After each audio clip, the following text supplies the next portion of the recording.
ابن حمام کی ہے، اس کے اندر یہ موجود ہے، اور اس کی شرح التقریر میں بھی موجود ہے یہ اصول کہ مفضول کی تقلید افضل کے ہوتے ہوئے جائز ہے۔ یعنی ایک شخصیت افضل ہے اور دوسری اس کے مقابلے میں مفضول ہے۔ حنفیہ، مالکیہ اور اکثر حنابلہ اور شافعیہ سب نے یہ قول کیا ہے، لیکن امام احمد رحمہ اللہ تعالیٰ سے ایک روایت اور باقی کثیر فقہا سے یہ بھی مروی ہے کہ افضل کے ہوتے ہوئے مفضول کی تقلید جائز نہیں ہے۔ پھر آگے یہ مسئلہ بھی لکھا ہوا ہے کہ اگر کوئی شخص مذہب معین کا التزام کرے، جس طرح کہ امام اعظم ابو حنیفہ کے مذہب کا یا امام شافعی رحمہ اللہ تعالیٰ کے مذہب کا، تو بعض نے کہا ہے کہ التزام کرنے سے لازم ہو جائے گا، بعض نے کہا ہے کہ لازم نہیں ہوگا۔ یہ لازم نہ ہونا یہ اصح ہے۔ آگے فقہا کا ایک قول ہے العامی لا مذہب لہ، عامی کا کوئی مذہب نہیں ہے۔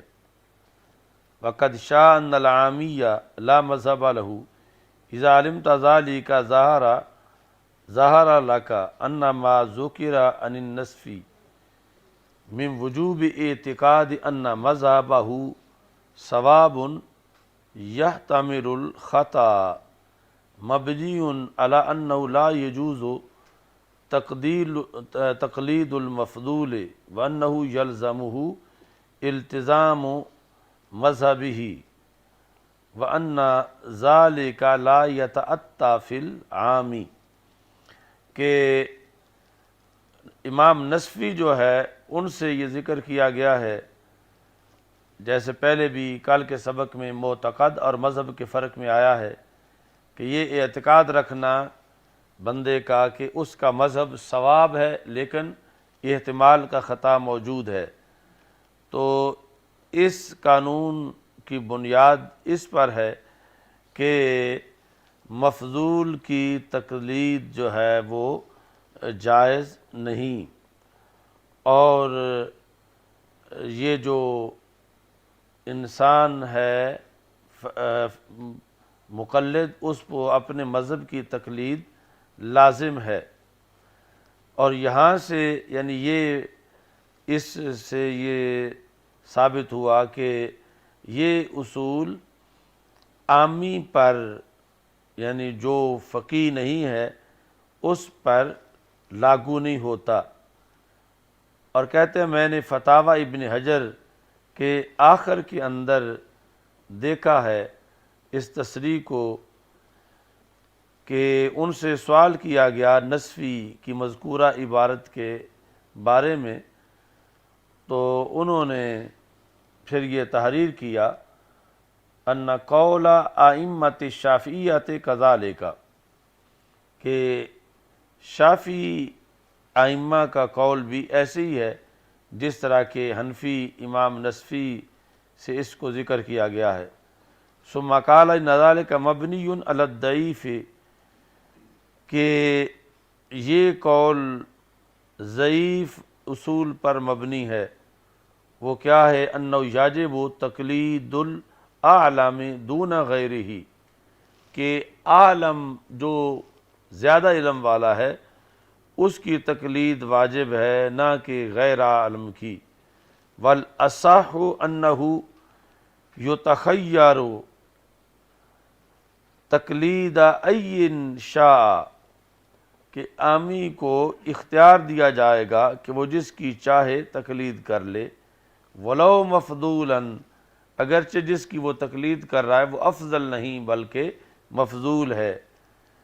وَإِنِ تَعْقَدَهُ كَذَلِكَ، اگرچہ وہ عامی یہ اعتقاد رکھتا ہے، یعنی ایک کے بارے میں افضل کا اور دوسرے کے بارے میں مفضول کا، اور وہ مفضول کی تقلید کر رہا ہے۔ وَحِينَئِذٍ فَلَا يُمْكِنُ أَن يَقْطَعَ أَوْ يُظَنَّ أَنَّهُ عَلَى الصَّوَابِ بل علی المقلد انه یعتقد ان ما ذهب الیہ امامه یحتمل انه الحق۔ اچھا جی، تو اس وقت نہیں ممکن کہ یہ یقین کیا جائے یا غالب گمان کیا جائے کہ وہ مقلد جو ہے وہ درست ہے، بلکہ مقلد پر یہ لازم ہے کہ وہ یہ اعتقاد رکھے کہ جس کی طرف اس کے امام گئے ہیں، یعنی جو ان کے امام کا مذہب ہے، وہ حق کا احتمال رکھتا ہے۔ ابن حجر کہتے ہیں ثم رأیت المحقق ابن الحمام صرح بما یؤیدہ، کہ ابن حمام کو بھی میں نے دیکھا کہ وہ اسی بات کی تائید کرتے ہیں، اس لیے کہ انہوں نے ہدایہ کی شرح کے اندر جو فتح القدیر ہے یہ لکھا ان اخذ العامیہ بما یقع فی قلبہ انہ اصوب اولا، کہ عام بندے کے دل میں جو چیز واقع ہو کہ یہ موقف اصوب ہے، تو عامی کا اسی کو پکڑ لینا اولا ہے، یعنی جو اس کے دل کے مطابق اسے زیادہ درست معلوم ہو رہا ہے۔ وَعَلَى هَذَا إِذَا اسْتَفْتَى مُجْتَهِدَيْنِ، اگر عامی نے دو مجتہدوں سے سوال کیا فاختلفا علیہ، اور دونوں نے ایک جواب نہیں دیا بلکہ اختلاف ہو گیا، ایک کا جواب ایک ہے دوسرے کا دوسرا ہے، اور الاولا ان یاخذ بما یمیل الیہ قلبہ منہما، تو اولا یہ ہے کہ اسے یہ پکڑ لے عامی کہ جس کی طرف اس کے دل کا میلان ہے۔ اچھا جی، ابن حمام کہتے ہیں وہ وَعِنْدِي أَنَّهُ لَوْ أَخَذَ بِقَوْلِ الَّذِي لَا يَمِيلُ إِلَيْهِ جَازَ، اگر اس نے عامی نے اس مجتہد کے قول کو اختیار کر لیا کہ جس طرف اس کا دل میلان نہیں کرتا تو جائز پھر بھی ہے، لِأَنَّ مَيْلَهُ وَعَدْمَهُ سَوَاءٌ، اس واسطے کہ عامی کے پاس چونکہ دلیل تو ہے نہیں، تو اس کے دل کا کسی چیز کو پسند کرنا یا ناپسند کرنا یہ دونوں برابر ہیں۔ والواجب علیہ تقلید مجتہد، اس پر لازم تھا کہ مجتہد کی تقلید کرے، وقد فعل، تو اس نے دونوں صورتوں میں کہ دونوں مجتہدین میں سے جس کی بھی تقلید کرے گا تو مجتہد کی تقلید تو پائی جائے گی، اس واسطے اس کا اپنی اس کی پسند یا ناپسند برابر ہے۔ اوپر متن میں ہے اذا سئلنا عن معتقدنا، جب ہم سے ہمارے معتقد کے بارے میں سوال کیا جائے گا۔ معتقد سے کیا مراد ہے؟ اے اما نعتقدہ من غیر المسائل الفریۃ، کہ جس کا ہم عقیدہ رکھتے ہیں فری مسائل کے علاوہ، مما یجب اعتقادہ علی کل مکلف، وہ مسائل کے جو اعتقاد ہر مکلف پر واجب ہے، بلا تقلید لأحد، بغیر کسی کی تقلید کے، یعنی یہ جو ہے نا کہ فقہ میں تو تقلید ہوتی ہے، عقائد میں تقلید نہیں ہوتی، تو عقائد کے لحاظ سے ہر عامی پر بھی واجب ہے کہ وہ اپنے عقیدے میں پکا ہو، اور یہ جس کے بارے میں ہوگا وہ مسائل فریع فقہیہ کے علاوہ ہوگا۔ وَهُوَ مَا عَلَيْهِ أَهْلُ السُّنَّةِ وَالْجَمَاعَةِ، یہ معتقد کے بارے میں ہمارا مذہب ہے جس پر ہم اہل السنت والجماعہ ہیں۔ تو اہل السنہ اگر سنت پہ الف لام لائیں گے تو پھر جماعت پر بھی لائیں گے، اور عربی زبان میں سنت پر بھی لایا جائے گا اور جماعت پر بھی لایا جائے گا۔ فارسی، اردو اور پنجابی میں دونوں طرح جائز ہے، یعنی دونوں طرح سے مراد یہ ہے کہ الف لام لائیں یا الف لام نہ لائیں، لیکن اگر الف لام لائیں گے تو پھر سنت پر بھی لائیں گے، جماعت پر بھی لائیں گے، یعنی یہ نہیں ہوگا کہ اہل سنت والجماعت، چونکہ جماعت پر تو الف لام آئے گا ہی تب جب سنت پہ آئے گا، تو ہوگا اہل السنت والجماعہ اگر وقف کریں گے۔ اور اردو پنجابی کے اندر چونکہ جو تا مربوطہ ہے وہ جو وقف میں ہا بنتی ہے، اردو پنجابی میں وہ تا طویلہ بن جاتی ہے، یعنی اردو میں اندر ہم جماعت لکھتے ہیں، جماعت اہل سنت یا اہل سنت و جماعت، تو وہاں پھر جماعہ نہیں پڑھیں گے، جماعت تب پڑھیں گے جب الف لام داخل کیا ہوگا، تو پھر ہوگا کہ عربی کا ایک لفظ مستقل اردو میں استعمال ہو رہا ہوگا اہل السنت والجماعہ، تو جب اسے پڑھیں گے اردو پنجابی فارسی میں تو ہوگا اہل سنت و جماعت، اہل سنت و جماعت، اور عربی میں جب وقف نہیں کریں گے تو پھر تا پڑھا جائے گا، مثلا ہم اہل السنت والجماعت فی بلادنا، تو اب جو ہے وہ چونکہ وقف نہیں کر رہے تو سنت کا تا جو ہے وہ بھی پڑھا جائے گا، جماعت کا تا بھی پڑھا جائے گا، ورنہ اگر صرف سنت پر وقف کریں گے تو اہل السنہ عربی زبان میں اور اردو پنجابی فارسی میں اہل سنت اس طرح پڑھا جائے گا۔ باقی یہ سنت وہ سنت نہیں ہے جو فرض اور واجب کے مقابلے میں لفظ سنت ہوتا ہے، یہ سنت وہ سنت ہے جو فرض اور واجب کو بھی شامل ہوتا ہے۔ سنت اللہ الطریقۃ المسلوکۃ فی الدین، یعنی یہاں یہ سوال پیدا ہوتا ہے نا کہ سنت سے بڑا درجہ فرض کا ہے، سنت سے فرض کا درجہ بڑا ہے، تو پھر ہمیں اپنا نام ہمارے بڑوں کو چاہیے تھا رکھتے اہل فرض و جماعت، چونکہ سنت تو نیچے ہے، فرض اوپر ہے، تو فرضوں والے اہل فرض و جماعت ہمارا نام ہونا چاہیے تھا، یہ باقاعدہ بحث ہے۔ اس کے جواب میں یہ لکھا گیا کہ اہل فرض و جماعت چھوٹا نام ہے، اہل سنت و جماعت بڑا نام ہے، چونکہ لفظ سنت یہاں پر وہ نہیں ہے جو فرض کے مقابلے میں ہو، بلکہ یہ لفظ سنت وہ ہے جو فرض کو بھی شامل ہے، واجب کو بھی شامل ہے، سنت کو بھی شامل ہے، نفل کو بھی شامل ہے، یعنی دین کا طریقہ، تو دین کے طریقے میں فرض بھی ہیں، واجب بھی ہیں، تو سنت کی دو تعریفیں ہیں، ایک وہ سنت جو فرض کے مقابلے میں ہے، دوسرا سنت الطریقۃ المسلوکۃ فی الدین، یا جس کو قرآن مجید میں سنت اللہ کہا گیا، پورے دین کو، تو یہاں اہل سنت میں جو سنت ہے یہ وہ لفظ سنت ہے جو پورے دین کو شامل ہے، تو اگر اہل فرض ہو تو پھر فرض تو آئے گا، واجب سنت نفل نہیں آئیں گے، لیکن اہل سنت ہو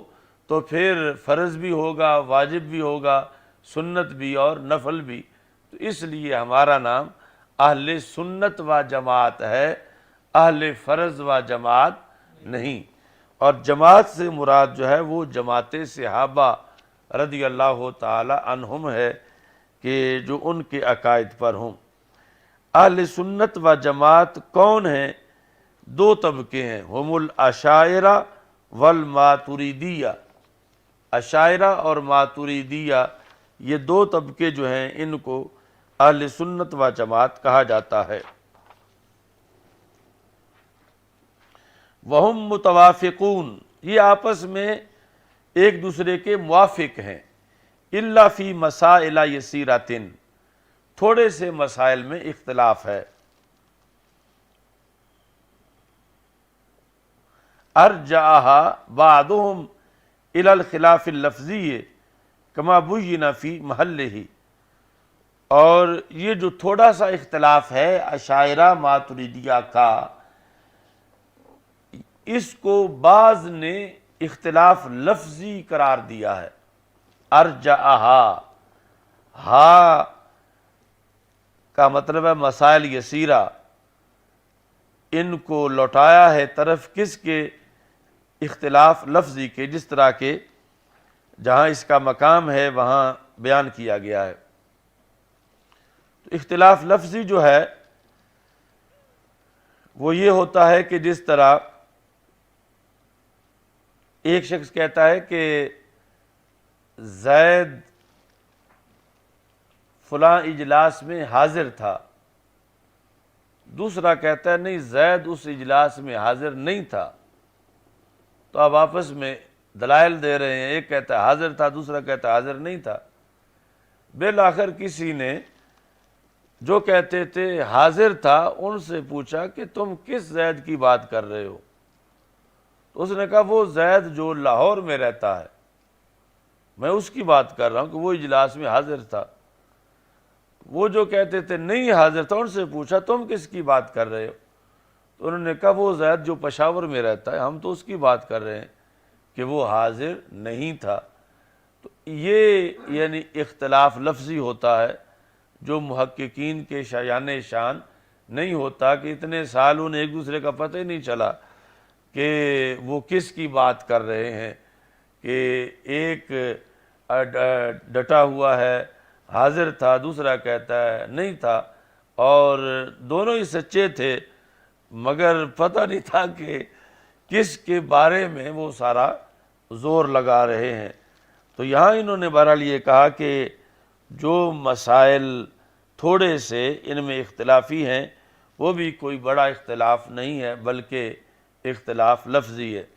لیکن اس کا جواب کہ اختلاف لفظی جو ہے وہ محققین کے شایان شان نہیں ہے۔ چلو ایک دن تو لگ گیا اس میں بلیکھا، 2 دن، کئی سالوں تک وہ اختلاف اور آج تک وہ لفظی رہا، تو یہ درمیان میں کسی نے بھی ہمت نہیں کی کہ دونوں سے پتہ ہی کر لیں کہ تم کس کی زید کی بات کر رہے ہو۔ تو اس کا جواب جو ہے وہ پھر یہ ہے کہ اصل میں یہ اختلاف جو مسائل کا، تھوڑے سے مسائل کا ہے، وہ اختلاف اقران اور اختلاف تقاضۂ زمان کے تحت ہے، یعنی ویسے ایک ہی ہیں لیکن اختلاف کیسے ہو گیا کہ اشاعرہ کا جو خاص ایریا اور خاص علاقہ تھا وہاں مقابلے میں اور لوگ تھے، اور ماتریدیہ کا جو خاص ایریا تھا وہاں مقابلے میں اور لوگ تھے، اور جب مقابل جدا جدا ہوں ایک ہی طبقے کے لوگوں کے تو پھر ان کی طبیعتوں میں رد اور عدم رد اس کے تقاضے بھی جدا ہو جاتے ہیں۔ جس طرح کہ مثلا ایک گاؤں میں ایک خطیب صاحب سنی عالم دین وہاں رہتے ہیں اور اس گاؤں میں روافض ہی روافض ہیں، کوئی ایک بندہ بھی وہابی دیوبندی نہیں ہے۔ تو اب وہ جو خطیب صاحب ہیں انہیں اگر وہ جواب دیتے ہیں ان کے جلسوں کا، روافض کی باتوں کا، تو اکثر مطالعہ وہ روافض کی کتابوں کا ہی کریں گے اور اکثر ان کے رد کا ہی جواب تیار کریں گے۔ نسبتاً جب دیکھا جائے گا تو جب بھی سنا جائے گا روافض کے خلاف ہی بول رہے ہیں، تو کوئی کہہ سکتا ہے کہ شاید وہابیوں سے صلح ہے ان کی، یا دیوبندیوں سے، ادھر تو کبھی نہیں سنے بولتے، یہ روافض کے خلاف ہی بول رہے ہیں۔ اور دوسری طرف ایک گاؤں ہے کہ وہاں ایک بھی رافضی نہیں اور سارے وہابی دیوبندی ہیں، تو وہاں جو خطیب صاحب ہیں وہ جو ان کی جمعے پہ تقریر ہوتی ہے، کبھی رفع یدین کے خلاف دلیل یہ دے رہے ہیں، کبھی فاتح خلف الامام کے خلاف دلیل دے رہے ہیں، تو نسبتاً ان کو جب کوئی چھوٹی موٹی کتاب لکھنے کا موقع ملتا ہے وہ بھی انہی وہابیوں دیوبندیوں کے خلاف اور تقریریں بھی اکثر انہی کے خلاف. یہ نہیں کہ وہ کوئی شیعوں کو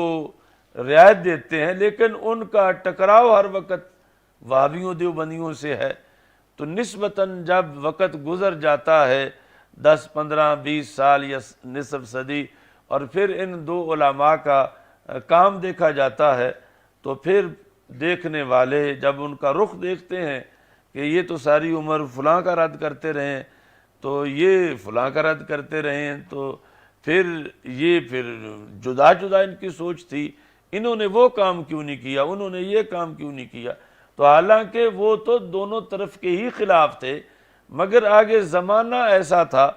حالات ایسے تھے، تقاضا ایسا تھا، قریبی دشمن ایسے تھے کہ انہیں پھر دوسرا موقع ہی نہیں ملا اور اسی میں وہ لگے رہے. تو اس طرح کر کے یعنی وہ پھر اختلاف تھوڑا بہت جو ہے وہ یعنی بیلنس نہیں رہتا، اور سمجھا جاتا ہے کہ شاید یہ آپس میں دونوں علماء مختلف ہیں، حالانکہ دونوں ایک ہی درس کے پڑھے ہوئے ہیں، ایک ہی پیر کے مرید ہیں، ایک ہی ان کا مسلک ہے، مگر آگے تھوڑا تھوڑا فرق دونوں میں موجود ہے. یہ ہے یسیر فرق ماتریدیہ اور اشاعرہ کا کہ محققین کے لحاظ سے، ورنہ ایسا نہیں ہے کہ اختلاف لفظی پر ہی ساری عمریں گزر گئیں اور پتہ ہی نہ چلا کہ زید پشاور والا ہے یا زید لاہور والا ہے. ایسا نہیں تھا. اچھا جی، وَمُعْتَقَدِ خُصُومِنَا، ہمارے مُعْتَقَدِنَا، جب ہم سے پوچھا جائے ہمارے معتقد کے بارے میں اور ہمارے خصوم کے معتقد کے بارے میں. اب یہاں جو خصوم ہیں وہ شافعی حنبلی مالکی نہیں، بلکہ اے من اہل البدع المکفرات، کہ جو ایسے اہل بدعت ہیں، اہل سنت نہیں، اہل بدعت ہیں کہ جن کی بدعتیں حد کفر تک پہنچی ہوئی ہیں کہ لازم آتا ہے کہ ان کی تکفیر کی جائے، وغیرہ، یا بدعتیں ہیں لیکن بدعتیں مکفرہ نہیں ہیں. کالقائلین بقدم العالم، اب یہ جن کی بدعت ہے یہ حد کفر تک پہنچی ہوئی ہے کہ وہ جو کہ جہان کو قدیم مانتے ہیں، یا سانے کی نفی کرتے ہیں، یا کہتے ہیں کہ رسول بھیجے ہی نہیں گئے، یا پھر قرآن کو مخلوق مانتے ہیں، یا یہ ہے کہ وہ کہتے ہیں کہ جو کائنات میں شر ہے یہ اللہ کی قدرت کے تحت نہیں ہے، معاذ اللہ، اللہ کے ارادے کے تحت صرف خیر ہے، اور اس طرح کی چیزیں. تو اب یہاں ہم ڈٹ کے کہیں گے کہ ہم ہی حق پر ہیں اور اس میں باطل کا کوئی احتمال نہیں ہے، جبکہ ہمارے مخالف جو ہیں وہ باطل پر ہیں اور وہاں حق کا کوئی احتمال نہیں ہے. اچھا جی، وفیہا، یہ اشباہ والنظائر کے جو فوائد ہیں وہ بیان کر رہے ہیں. وفیہا میں پھر ضمیر کا مرجع جو ہے الاشباہ والنظائر ہے. العلوم ثلاثۃ، علم تین طرح کے ہیں. علم ناضج ومحترق، متن میں ہے. ایک علم وہ ہے جو پک گیا ہے لیکن جلا نہیں، ناضج،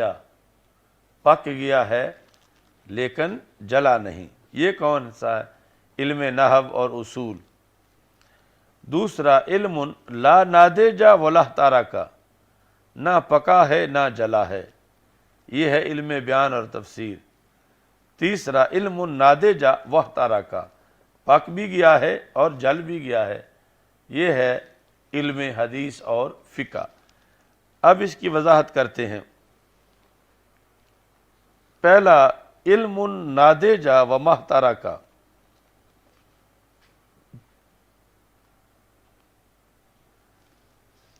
لغوی معنی ہے ناضج کا پک گیا ہے، تو یہ کہتے ہیں المراد بالنضج العلم تقرر قواعدہ،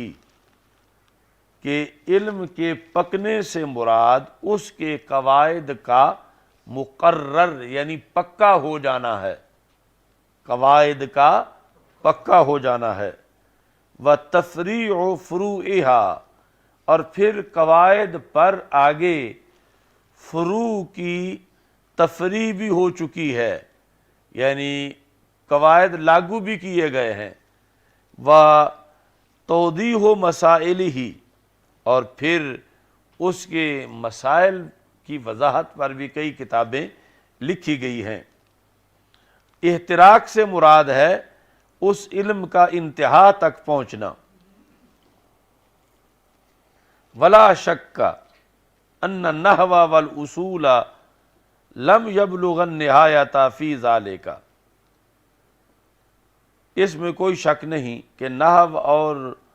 علم اصول وہ نہایت کو نہیں پہنچے۔ اچھا جی،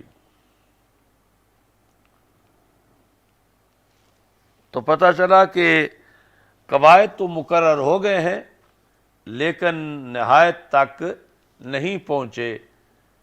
نضج تو ہے، احتراق نہیں ہے۔ آگے یہ دوسرا ہے والظاہر ان المراد بالاصول اصول الفقہ، کہ یہاں جو علم اصول ہے اس سے مراد اصول فقہ ہے، لأن اصول العقائد فی غایۃ التحریر والتنقیح، کہ اصول عقائد جو ہیں وہ تو غایت تک پہنچ چکے ہیں، تنقیح اور تحریر میں تأمل، اس پر انہوں نے غور و فکر کی دعوت دی۔ اصل میں بات یہ ہے کہ جو اصول فقہ ہیں یہ تفصیلی بہت ہیں، اور اصول عقائد جو ہیں وہ مختصر ہیں، تو ورنہ جتنا سفر اصول عقائد نے طے کیا ہے اس سے کہیں زیادہ اصول فقہ نے سفر طے کیا ہے، چونکہ نصف سے بھی زیادہ فرق ہے، یعنی جتنے اصول عقائد ہیں اس سے ڈبل سے بھی زیادہ اصول فقہ ہے۔ تو اس بنیاد پر وہ غایت کو نہیں پہنچے، لیکن کام اس میں اصول عقائد سے زیادہ ہوا ہے، اس کی طرف اشارہ کیا ہے تأمل کہہ کے یہ امام شامی نے۔ کیونکہ شروع میں کہے آئے تھے حاشیہ حموی حلبی کی جو چیز ذکر کر کے تأمل کہیں گے تو پھر تأمل کہنے سے جو ہے وہ اعتراض کی طرف اشارہ ہوگا، تو گزشتہ بات حاشیہ حلبی کی ہے جس کو ہا کے ساتھ تعبیر کیا ہے۔ اس کے بعد ہے وہوا علم البیان، جو پکا ہے، نہ پکا ہے اور نہ جلا ہے۔ المراد بھی ما یعم العلوم الثلاثہ، تو علم بیان اکیلا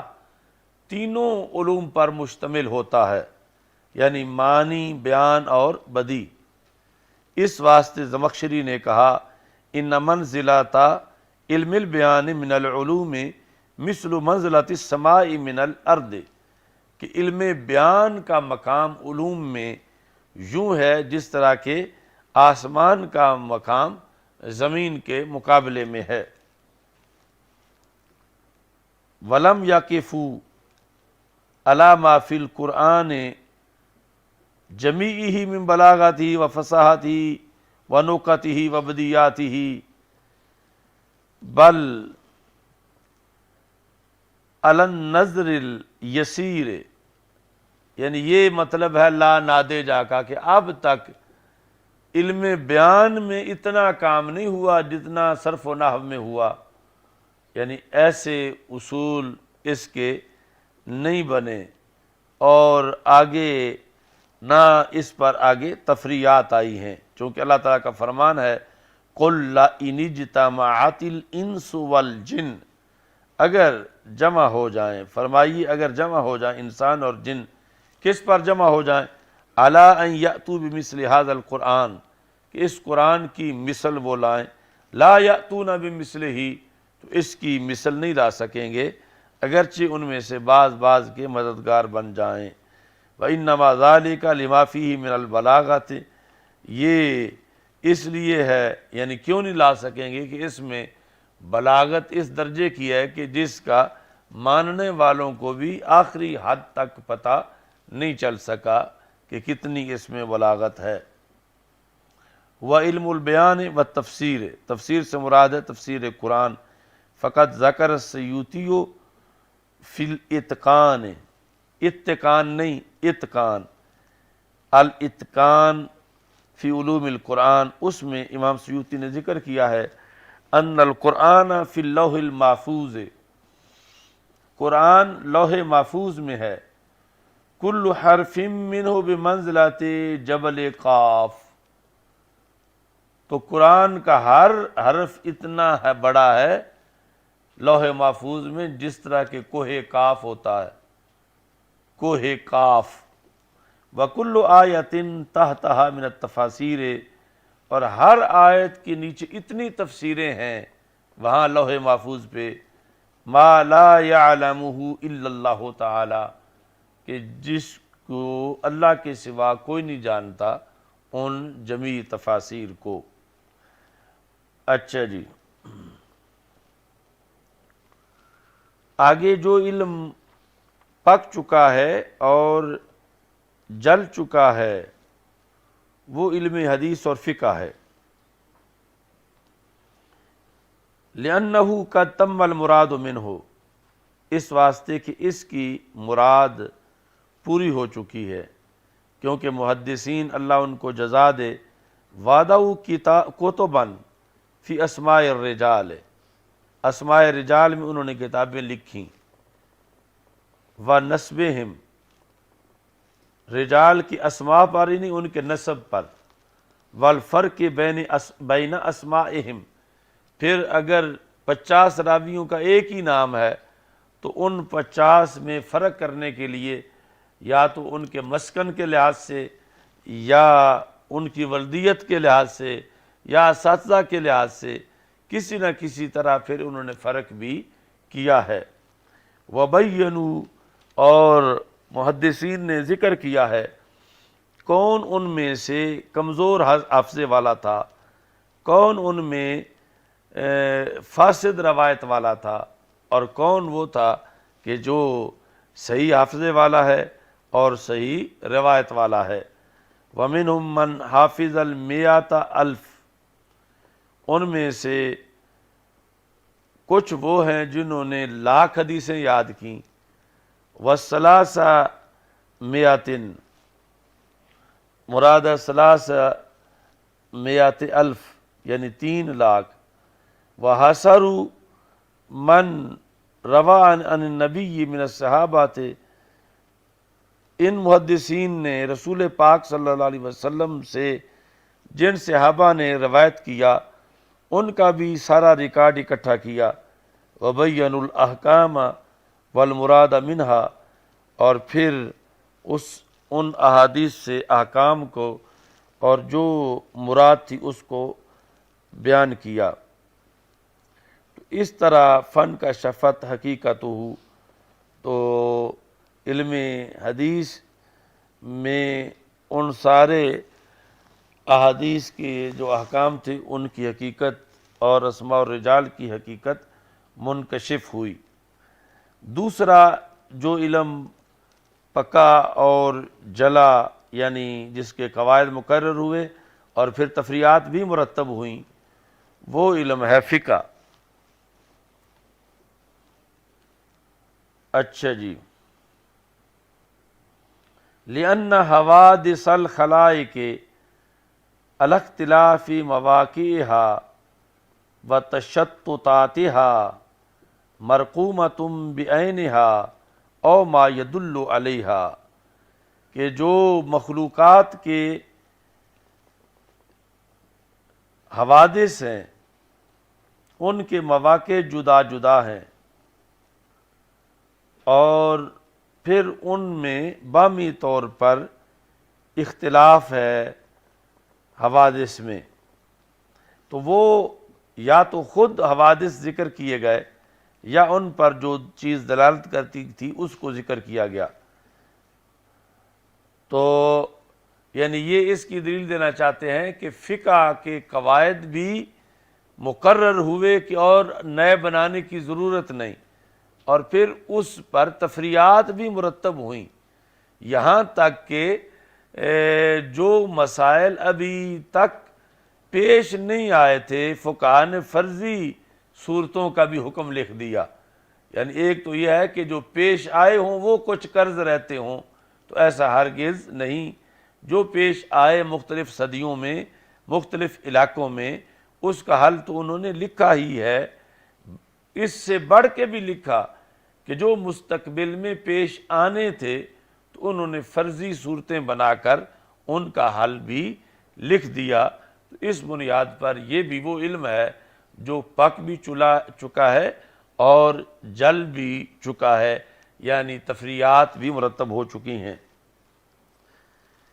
بلکہ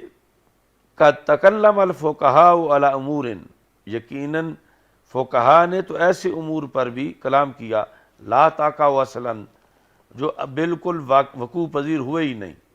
یا نادر طریقے سے ہوئے ہیں۔ وَأَمَّا مَا لَمْ يَكُنْ مَنْسُوسًا فَنَادِرٌ، تو ایسا مسئلہ